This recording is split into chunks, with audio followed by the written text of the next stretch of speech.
Sehatry ny fampianarana indray kosa nanamafy ny avy eo anivon'ny ministera ny fanabeazam-pirenena fa tsy ho vitan'ny ministera amin'ity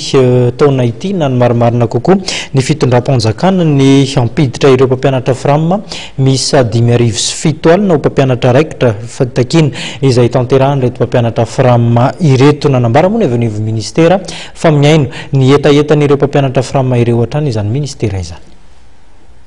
Ho an'ny ministry ny fanabeazam-pirenena dia tsy fitokonana fa fitarainana no ataon'ny mpampianatra frama izay maneho ny fitakiana izy ireo eo an-tokotanin'ny ministeran'ny fanabeazam-pirenena nanomboka ny alatsinainy lasa teo. Izay ny fampiresaka foana ny mpampianatra frama sy ministera ny zavatra voalohany tiako resahana aloha dia fahitako tsy grevy loatra ny an'ny mpampianatra frama amin'izao fotoana izao fa faneho-kevitra ny tsy mahagrevy azy satria tsy afaka izany hoe zareo zany amin'izao fotoana izao dia tsy mampianatra fa maneho hevitra dia hitanareo tsara fa mahazo maneho hevitra soma tsara eo anivon'ny ministera ry zareo amin'izao fotoana izao manome baiko mihitsy ny permansa rehetra ny anome ilay espace rehetra zany anazy fa tsy natao partima tsony zany amin'izao fotoana izao eo amin'ilay fanaovana fihetsiketsehana mba hisiany fahalalana tanteraka zany. Voalohany zay faharoa raha fantatrareo fa mampiasa sonorisation zareo zay courant ministera ihany nge no angalana ny sonorisation zay zany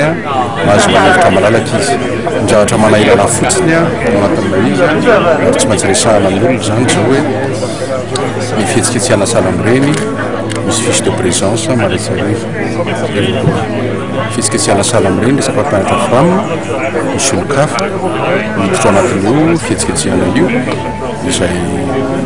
mampametraka fanontaniana hoe raha tokantrano ministera sy ny mpampianatra sy ny fianakavian'ny ministera raha zaho mihitsy nanontaniana tsy ako tsy tako mihitsy idiran'ny olona hafa ao anatin'ny fihetsiketsehana zany. Raha tsy aivina dia roa lehibe ny fitakian'ireo mpampianatra frama. Tsotra ny zavatra angatanay anankiroa. Voalohany, recrutement ny mpampianatra frama rehetra tsy isan-kanavaka.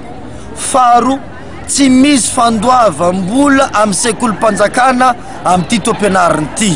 Raha amin'izao aloha dia tsy ho tanteraka mihitsy ny fangatan'ireo mpampianatra frama andraisana azy 5,7 alina ho mpiasam-panjakana raha ny voalazan'ny ministry ny fanabeazam-pirenena. 5,7 alina ny mpampianatra frama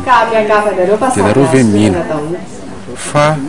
ho vita amin'ity taona ity amin'ity volana kely ity fampidirana 5,7 alina mpampianatra frama mpiasam-panjakana. Efa nanao ezaka lehibe fitondram-panjakana ny filohan'ny repoblika ary fampisehoana ny volonté na hoe fahavononana andraikitra mihitsy fampidirana ray alina fa mihoatra ny ray alina aloha amin'ity toerana tsy vita aloha dia tsorona zany. Ireo mpampianatra 4,2 alina non sub fotsiny dia tsy fantatra ny donné momba azy ireo raha nambaran'ny ministera piay